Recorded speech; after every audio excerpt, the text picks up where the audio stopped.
Hey, how you doing, Bart? Good, nice to see you. Likewise. And a big Tigers fan. You've been monitoring the game today? We have been, yes. Yeah.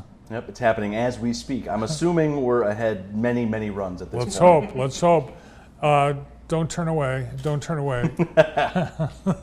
All right. Well, let's talk about some of the things that you're involved with. Mike, the professor at Jackson College, also runs the Fall Film Series, and you teach a class with us. Sure do. How's it going so far? Incredible. It's always a great time. For those viewers who aren't familiar with the format, right? I hold my regular intro to film class, but instead of doing it in a classroom on campus, right? We do it right downtown at the Michigan Theater, right here in Jackson. And the students show up at 6 o'clock, they get a lecture, we talk, we have a discussion, we open up the doors to the public at 7. The movie starts at 7:15. And what happens, not as frequently as I would like, but is more than welcome, is I do discuss the film with the students after it's over, and the public is more than welcome to also attend the discussion afterward. They are more than welcome to stick around and enjoy the discussion. Just a couple nights ago, on Monday, we watched John Carpenter's classic They Live, kind of an Invasion of the Body Snatchers type science fiction story starring wrestling legend Rowdy Roddy Piper, and I was thrilled to see about a dozen members of the community stick around afterward. They didn't say anything, but they laughed at all my terrible jokes, so I'll count that as a win. You've got quite an eclectic lineup of films. Sure do. This year, which I think is neat because a lot of these, have never played at the Michigan Theater. Right. So what's coming up? I believe next Monday we're watching Michael Moore's documentary, Roger and Me, which is about the Flint shutting down all those GM plants and what was happening in the city of Flint. So pretty incredible stuff.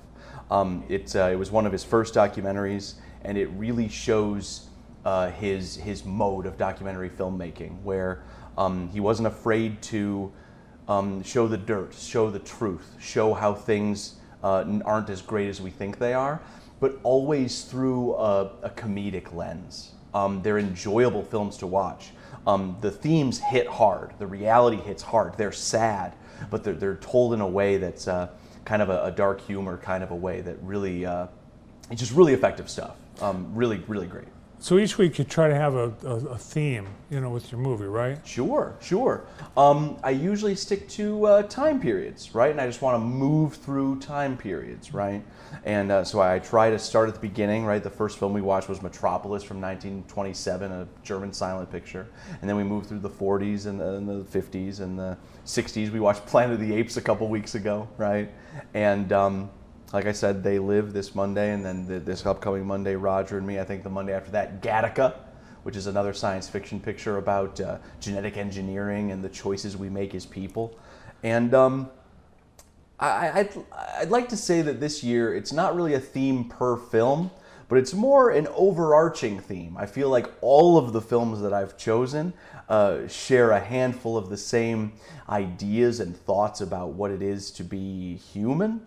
And a lot about the thoughts of,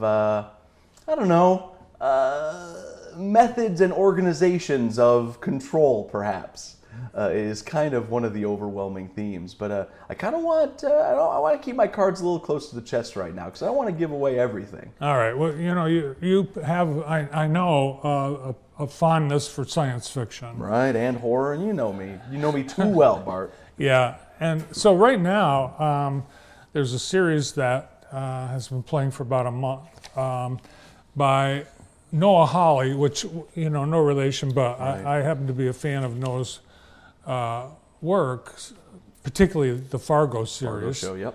But he's got something out right now, Alien Earth. Yeah, Alien Earth, yeah, the season finale was just a week ago. 8 episodes, right? We don't get that much television these days. But no, I loved every minute of this show. It was incredible. It would have been really easy just to make it the the Alien Hour, and you had an alien show up and kill a bunch of people, right? The alien from the Alien movies, 1970, 1986, those, right? So yeah, the Alien movie where the hand comes out. Bingo. Yes. Exactly, right? And it could have been really easy just to make Monster of the Week type picture. Show, I suppose. But this show delves into a lot of deep concepts about, kind of the things that I talk about in the film class, right? About what it is to be human, the choices we make, what is it to be control? Do we have control? And even if we do feel like we have control, is it actually just an illusion?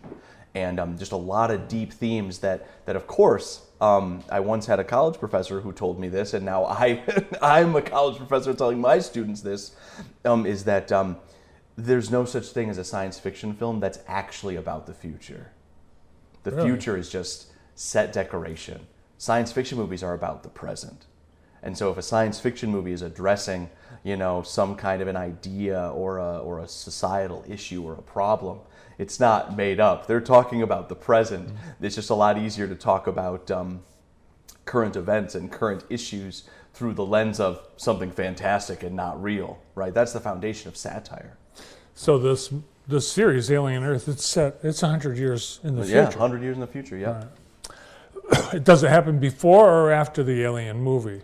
It takes place after Prometheus, but before Alien 1979. Okay. I was reading this. It just looks like it might be over my head. It looks like it's hard to follow. Not at all. No? Not at all. I can tell that it was a fan favorite because the talk on the internet is, will there be another season? For sure. So right? In 3 years, welcome to the era of prestige television, Bart. We have something in common. We both saw Jaws this 50th anniversary summer. The greatest. Yeah, I went not once, but twice. I had to see it on the big screen twice, and I had a wonderful time. And I was lucky enough that I showed up on the Thursday night to go see it on the big screen, my favorite screen in Lansing. And no one else got the memo. And it was just my wife and I in the biggest theater in Lansing. And we had the entire place to ourselves, and it was really wonderful. So had you seen the movie since it first came out? In 1975? Yeah, I've seen it since 1975. No, obviously, you're younger than me. But was it a long period of time between when you saw it the first time? I watch Jaws once a year, Bart. Oh, okay. So there's nothing there's a strong possibility that Jaws is my favorite movie of all time. I think it's awesome, too. But was there anything watching it? Because there are a couple things that when I watched it recently, I was surprised about. Like what? Well, there's one point where they go off to the lagoon. Sure. The shark goes into the lagoon and eats a surfer guy, and no one ever talks about it. Sure. They don't talk about it. It's like, what about this guy on the surfboard? He's gone. Right. And they not great. Never addressed it. Well, we all cry and we're all sad, and my kids were in that. My kids were in the water too, Chief Brody, and then we're like, you're a terrible mayor, and etc. All right, the Michigan Theater, fantastic place to. And you brought an ad in. I think we have a picture of this. Do we? This was, do we have that ad? Get that? Back from 19... Fantastic. Check this out. So I screened The Great Dictator. It was one of the first films we showed this year. Excellent. Again, satire, Charlie Chaplin. It's obviously making fun of Hitler, right? Because who else? Why not make fun of Hitler, right? Right. And we showed it. It originally came out in 1938, 1939. And right here is we have a genuine ad from the, I don't know what the Jackson paper was called in 1941. It was the Citizen Patriot. There it is, right? And this is an ad that ran in the Jackson paper, and this is that film showing, however many years, 80 years ago at the Michigan Theater in downtown Jackson, Michigan. And I thought that was incredible. That was sent to me by the Jackson Historical Society. And they said, hey, check this out. And I said, wow, that's incredible. And then on that note, the Michigan Theater, Bart, got a heck of an upgrade this year. It's always been a great place to see a movie. It's historical, it's old, it's wonderful. The vibes are perfect. It's a wonderful place to see a movie, but now it's not just a wonderful place to see a movie, Bart. It's the best place in town to see a movie. They've got a brand new 4K laser projector and 5.1 surround sound. The picture is brighter and crisper than ever before. The sound, the dialogue, the music, the bass, you can feel it in your seat. It is literally, no hyperbole, the best place to see a film in this town. It's incredible. I agree. it was a $140,000 projector.